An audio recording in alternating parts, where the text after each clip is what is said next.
My name is Jeni Lill, and this is my resurrection story. I was born May 15th to Harley and June Campbell. My dad was in the military when I was growing up, and that really shaped my life, being a military child. I have a younger sister who is 3 years younger than me. Her name's Liz, and a brother 9 years younger than me named Lucas.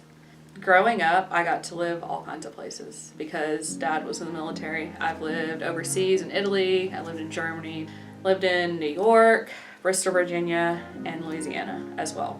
Some of my earliest memories were when we lived in Bristol and my parents were super involved in a church there.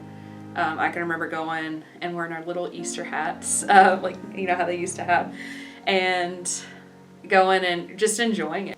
In 2000, when we moved to Louisiana, it was like a culture shock for me.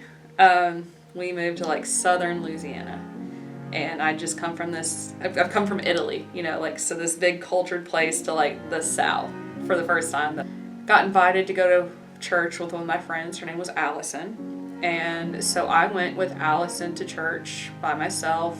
So I really like lived into youth group. We had the opportunity to go on a backyard Bible school trip.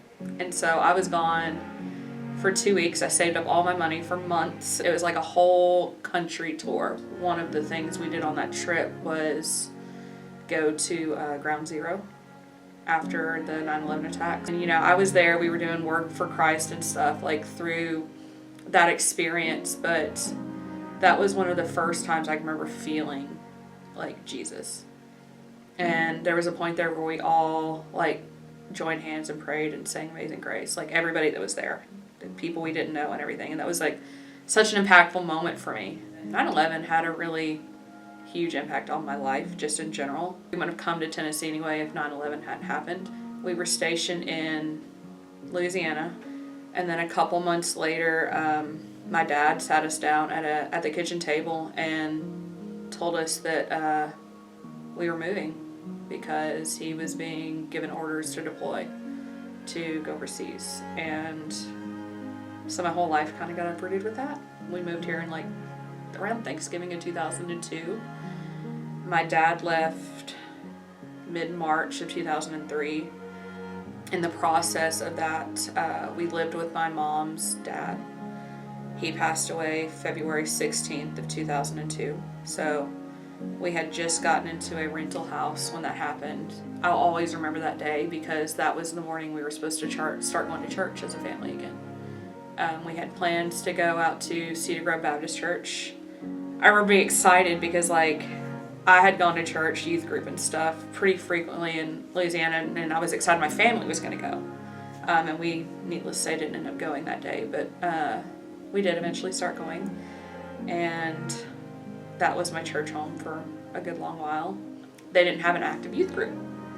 And so, again, through school, I had some friends, I was in 8th grade, 9th grade, invite me to go to youth group at the First Baptist Church in town. I knew it was about God and coming to know Jesus. It was my way of like leaning into people and not being alone in the time of my dad's deployment, because that really shaped me as a person.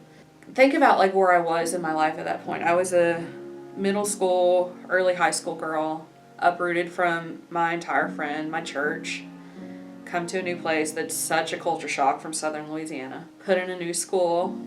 My grandpa died, my dad left.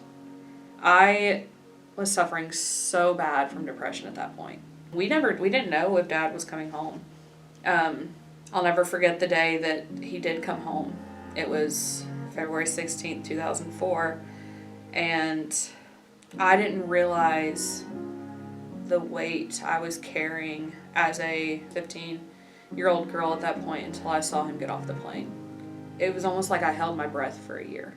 I didn't realize at that point how much I was just waiting for bad news. And like I said, I'm so thankful I had my youth group during that time, and I had God, and I went to church, and I had people to love on me when I couldn't show love to other people in that, because I needed it at that point. But Brian Price and Tanya Price, they really poured love into me in that youth group because they could see what I couldn't see about dealing with that myself. I met Nathan the first semester of college at Austin Peay, and we were both in the marching band. We ended up being really good friends for a while. He got me my first job at Subway, so I got to work with him, so I really knew what I was getting into, like, before we started dating.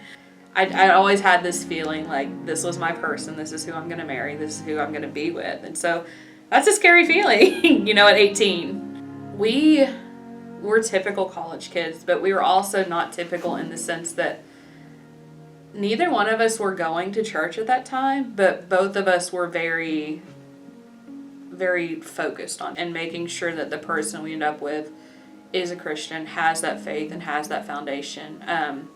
He was raised Catholic, I was raised Baptist, so it shouldn't work, but it did.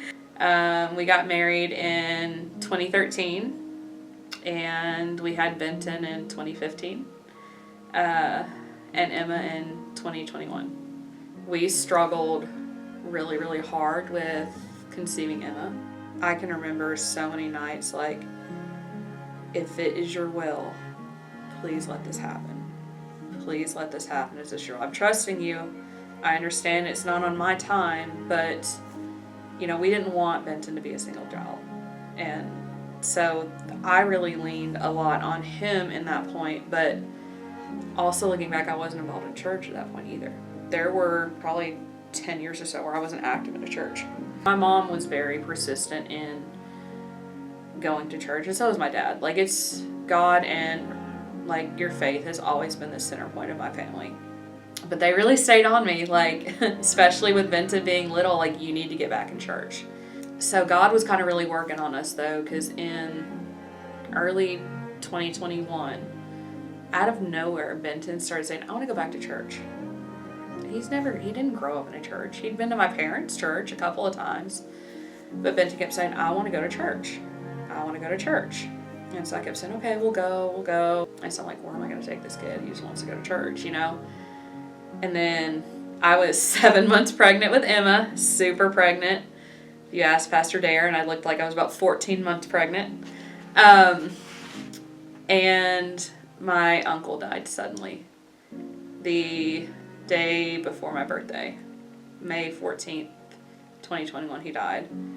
We were all very close with him. Through all of this, Nathan is working nights. And so here I am with a 5-year-old, super pregnant, like dealing with this grief and stuff. And I did not want to be by myself. And so I remembered Susie Irons had invited me several times at work, come to WCN with me, come to WCN. And so I messaged her and I said, okay, I'm going to be there in the morning. You better have a seat for me. She's like, well, what service? And I said, I'm going to come to the early service. Okay, I'll be on time. I showed up and I never left. I was adopted into the church. It was a family that I had never met before. And I truly felt that way from the time I walked in the door. And they loved my kids too. Benton stayed with Pastor Kelsey, and that was a big thing for me. I remember picking him up and getting him out and him saying, when can we go back? And so we just kept going back.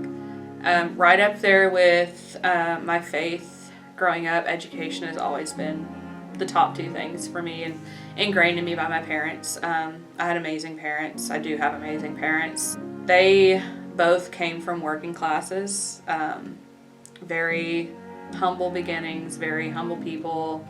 I'm a first-generation college graduate, and I never had a choice but to go to college, which I'm not complaining about, but I was going to college. And so I decided I wanted to be a teacher. Loved teaching, loved every bit of teaching. My passion is children. And I looked at that as like a way of serving God too, because I get to be somebody that loves these kids. I can teach them stuff too, but you can't learn from a teacher that doesn't value you or love you or care about you. So I looked at that as a sort of ministry for me as well. I never really had any intention of quitting teaching. And then we got Emma, and I wanted to be there for her growing up that I missed with Benton, having to go back teaching. So I took a year off, and in the process of that year, I really felt led by God. I prayed about it so much for a career change. And I now work through small steps as an early interventionist developmental therapist with kids up to the age of 5. And I feel like this was definitely a calling from God. I have been able to be the hands and feet of Christ to so many families. I was approached and asked to teach engage groups when we were on Main Street, 1st grade to 6th grade. I absolutely loved the chaos. That's where I found my mantra that I will live by till the day that I go home. I can do anything for an hour. Now I'm the permanent sub, so I may be in your class doing whatever I need to do. I've been through all kinds of trials and struggles, but I've been so blessed to have God at the center of pretty much everything I've done, and to have the support from my family leading into that. Because I don't know where I would be without my church family, my faith right now. And being able to have my kids experience that and grow up in a church that is as loving and caring as WCN, I'm so thankful and so blessed by that. I'm Jenny. I've been crucified with Christ, and I no longer live, but Christ lives in me.